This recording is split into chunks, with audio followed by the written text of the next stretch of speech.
Hi, my name is Chad Harley, and thank you for coming. Today we're going to talk a little bit about refinishing furniture. Specifically, we're going to talk about distressing after you refinish it. This is a pretty economical way to take a piece of furniture that might be laying around the house. You want to give it a new look. You want to prepare it. You're going to lay down some tarp on your surface here, protect what you're working on. But whenever you start, the most important thing to do with any refinishing project is the surface preparation. You want to do a good sanding, get it all nice and smooth.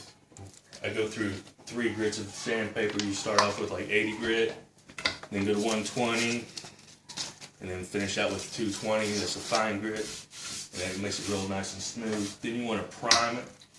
The primer coat is this part of it. I have this drawer face right here that's in kind of 2 or 3 stages of preparation.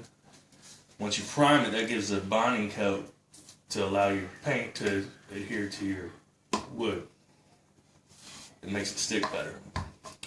And then once that's dry, after a couple of hours of drying time, you can do a coat of paint.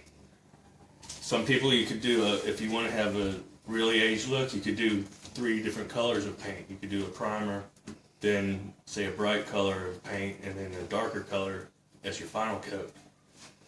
And then at the end, after you've got all your coatings painted on there, you come back with your sandpaper again and you can start sanding on it.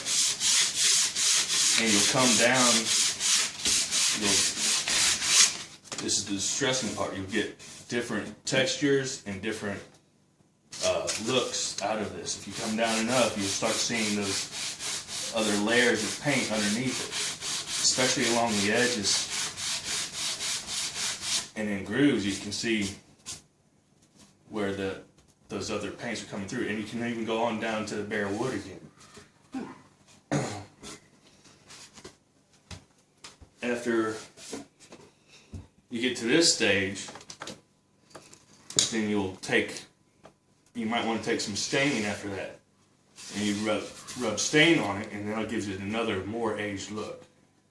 If you're down to bare wood, then it gives that stained look. If it's just gone down to another layer of paint, it just gives it kind of an antique look. Once you've gotten the look that you want,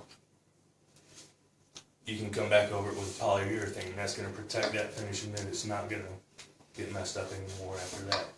That gives it the final protection. Some people will hit it with a hammer, rub chains on it. You get all kinds of different looks out of it. Then again, like I said, the most important part is the preparation and having the kind of like the look that you're going for in your head.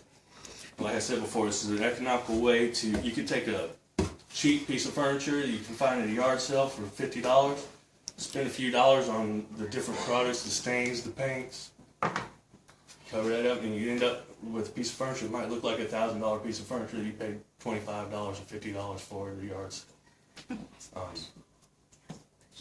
Does anybody have any questions? Do you like to keep the original knobs on there, or do you like to buy new knobs? That's personal preference. If the knobs come on there that you like, then you can keep those. If you have some at the store that you find that you want, you can just put those on there too. What if it's already painted?